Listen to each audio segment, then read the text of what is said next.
Já de volta aqui com o programa Bem Assim, olha só, gente, a pandemia impactou a saúde mental e aspectos comportamentais dos brasileiros. Segundo mostra estudos, as mulheres foram as mais afetadas emocionalmente, demonstrando sintomas de depressão, ansiedade e estresse. E a gente vai saber um pouco mais sobre esse assunto com a psicóloga Mariana Gaia, para nos passar mais informações sobre isso. Mariana, a gente já vinha aqui conversando, né, em off, e eu já até dou meu pitaco aí, o porquê que nós mulheres somos as mais afetadas durante essa pandemia em relação a problemas de psicológico mesmo e comportamental, né? Sim. Eu queria que você pudesse explicar o porquê que sobra tanto pra gente. Eu acho que, como a gente está falando aqui, naturalmente isso já acontece. As circunstâncias que vivemos em função da pandemia, elas acabaram intensificando isso. Essas circunstâncias trouxeram à tona determinados aspectos que a gente ainda tentava encobrir porque estávamos naquela correria, enfim, não tínhamos nem tempo sequer para perceber isso e até para criticar a condução dessa carga que era majoritariamente nossa. Então eu acho que esses aspectos eles vieram intensificar isso, constatar isso de modo mais evidente. Mas na verdade isso já acontecia, a mulher já era responsável por isso. Pois é, eu dizia aqui para ela, né, gente, que a gente, por ser mulher, muitas vezes mãe, a gente já vem com um pacote completo. A mulher não é só mãe, não é só mulher. Ela, no pacote da maternidade, já vem com a médica inclusa, né? É médica, é cozinheira, é dona do lar, é mãe, é professora. E aí tudo isso se intensificou ainda mais durante esse período de pandemia, fora, claro, a própria preocupação, né, do dia a dia com a própria doença, com a possibilidade da infecção, não é isso? Isso, exatamente. Antes a gente falava em jornada dupla, em jornada tripla, hoje a gente já fala em jornada contínua. Não é mais como a gente dizer que a mulher ela só está 2 horários ou até os 3 horários, é sempre, não é? A gente requisita dessa mulher sempre, muito provavelmente, sobre atividades que dizem que são nossas, são próprias nossas, ou de que fazemos melhor e que temos mais jeito e que é um instinto, quando na verdade isso foi tudo construído, aprendido socialmente falando. Então eu acho que a gente precisa reconhecer que parte de como as coisas funcionam hoje é como a gente foi ensinada a funcionar e não porque tenhamos mais habilidade ou aptidão para isso. E isso é uma coisa difícil de se ouvir para nós, porque até a gente acredita que a gente faz melhor, até a gente acredita que só a gente faz daquele jeitinho, mas nos fizeram acreditar isso porque esse pensamento beneficia alguém. Quem é essa pessoa? Quem é esse sujeito? Homens. Então, eu acho que se tratando disso, é preciso reconhecer e ampliar essa discussão para que as mulheres consigam perceber e escolherem aquilo que querem fazer. Obviamente que uma vida, uma relação, como você falou, inclusive, uma relação materna, nos exige determinados compromissos, sim, mas exige também de quem está conosco nessa jornada. Não estamos sozinhos. A gente fala muito sobre essa solidão feminina, não é? Não estamos sozinhos nos processos, nas relações que estamos envolvidas. Então, acho que a gente precisa ampliar isso para que nós criemos essa consciência a respeito da situação que estamos inseridas, para que a gente consiga minimamente provocar uma mudança. Pois é, eu acho também, né, Mariana, a gente tem um problema muito grande ultimamente de romantização da mulher multitarefa, né? Eu acho bom também a gente começar a acabar com essa romantização, porque não é bonito e nem é bacana ser multitarefa, ser a mulher como se exige tanto a mulher maravilha que a gente foi habituada a ser, não é isso? Isso, exatamente. Tanto é que agora no passado 8 de março, a gente escuta muito, vocês guerreiras, né? As nossas guerreiras. Não, a gente não quer ser guerreira, a gente não quer ser batalhadora. No máximo a gente tem que ser forte porque a força nos encontra. Mas eu acho que essa ideia de romantização daquilo que é um trabalho que não é valorizado e que é um trabalho muitas vezes invisível que nós fazemos nas nossas esferas pessoais, a gente cansa, a gente está cansada. Eu acho que é um fardo que a gente já não consegue mais carregar e que a gente não precisa, por reconhecer que tem outras áreas da nossa vida, das nossas vidas, que precisam ser nutridas, como por exemplo a nossa saúde mental, como por exemplo o nosso lazer, que muitas vezes é deixado completamente de lado, lá nos últimos lugares da nossa lista de prioridades, e a gente vai adoecendo, né? Adoecendo para manter todos os outros em pé, para manter o sistema em pé. Então eu acho que essa romantização dessa força da mulher, não é algo que a gente queira ter. Eu acho que até quando conversamos aqui no programa, que inclusive você estava Eu, Você e Mara, sobre a romantização da maternidade, nós falamos sobre isso. Não, a gente não quer um dia da mãe, que seria um presente ideal, um dia da mãe sem filhos, um dia de descanso, um dia... É isso, né? A gente não precisa romantizar determinadas coisas que, cara, isso não vai colocar em questão o nosso amor, o nosso afeto sobre essas pessoas, mas sim esse nosso autocuidado que é necessário.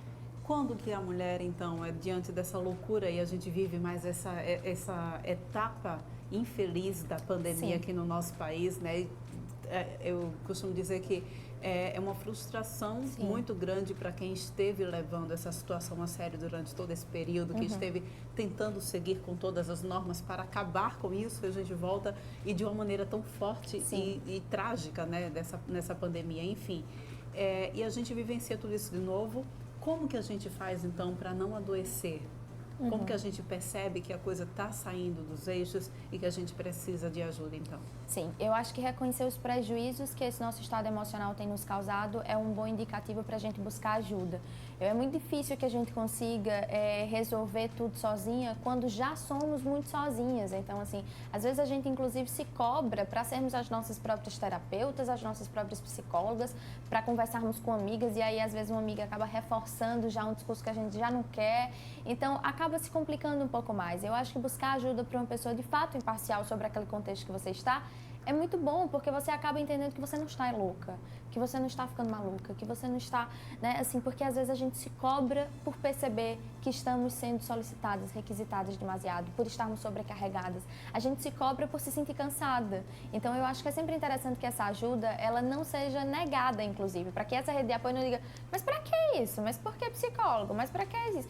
Não negue, não questione. Se o sujeito está indicando que precisa de ajuda, oriente-o a buscar, né? Encoraje a buscar, porque já é muito difícil para nós, por natureza, reconhecermos que não estamos dando conta. Mas não é uma conta que a gente tem optado por não dar, é porque tem muito número e a gente tem pouca energia para dar, porque já estamos esgotadas, né? Infelizmente, Porlane, a gente ainda não tem apesar das pesquisas estarem saindo durante esse período que estamos vivendo, só as pesquisas contínuas com o fim da pandemia, quando de fato tudo estiver minimamente regulado e quando a gente decretar esse fim, é que a gente vai conseguir mensurar quais são os danos disso. A gente já vinha alertado, inclusive no programa aqui, sobre a realidade que se observou em outras pandemias, em outras epidemias, no quesito do adoecimento mental dessa sociedade, né, em que majoritariamente isso aconteceu, infelizmente. E sobretudo no caso das mulheres, fazendo essa análise de gênero especialmente, a gente já tem alcançado resultados muito desanimadores, né? Mas ao mesmo tempo é uma oportunidade do nosso sistema de saúde, por exemplo, e dos nossos governantes querendo darem uma maior atenção a essa demanda, porque ela vai existir. Não tem como a gente dizer assim, vamos, já agora que já passamos por uma fase mais crítica, agora nessa segunda onda, vamos lidar de uma maneira diferente. Sabemos que não, sejamos honestos, sabemos que não vai ser diferente. Senão já não estávamos passando por isso, né? Então, depois disso vai ser mais complicado. Mariana, qual a principal queixa que tem chegado ao teu consultório? Olha, ansiedade, depressão e um estresse demasiado, né? Então, assim, como você disse, tiveram pessoas que eles realmente respeitaram muito. Então, eu tenho mulheres que desde março de 2020 não saem de casa, os seus filhos não vão à escola, não vão para o parquinho do prédio, não vão para absolutamente nada. E eu tenho escutado relatos de, eu não aguento mais ouvir a palavra mãe. Porque o meu marido está no home office e eu preciso estar no meu home office e eu, quando estou no meu momento de trabalho ali, é mãe, é mãe, é mãe, é mãe e não tem ninguém para me ajudar e não tem... Então, tem sido muitas queixas no sentido de uma ansiedade constante muito provocada por esse medo do desconhecido, muito em função das circunstâncias gerais, do medo realmente do vírus e de tudo mais que ele pode acarretar, mas também muito em função dessa sobrecarga que parece que não é percebida por quem está ao lado. Então, estamos acompanhados, porque estamos em casa, então as pessoas estão em casa, teoricamente, mas isso não é, mais uma vez, percebido e é negligenciado. Então, essa ideia, Porlane, de ser invisível, de ser um sofrimento invisível, tem chegado muito constantemente no consultório. A gente precisa, então, ficar atento aos sinais de esgotamento? Sim, aos sinais de esgotamento e a essa carga e esses pensamentos. Qual tem sido a qualidade desses meus pensamentos? O que é que eu tenho pensado mais? São sinais de exaustão, de insuficiência, de desmotivação, ou seja, eu já não tenho mais energia, como eu estou me sentindo, né? Às vezes a gente se pergunta muito o que é que eu estou faltando dar ao outro. Como eu tenho me alimentado? Como é que está essa conexão comigo mesmo? Para que aí assim a gente busque ajuda. E, gente, assim, não ter vergonha, né? Não é sinal de fraqueza estar numa situação em que a gente está e precisar de ajuda, né? Não é sinal de fraqueza de forma alguma. Se você precisa de ajuda, se você não está dando conta do recado, fica tranquila, eu também não estou.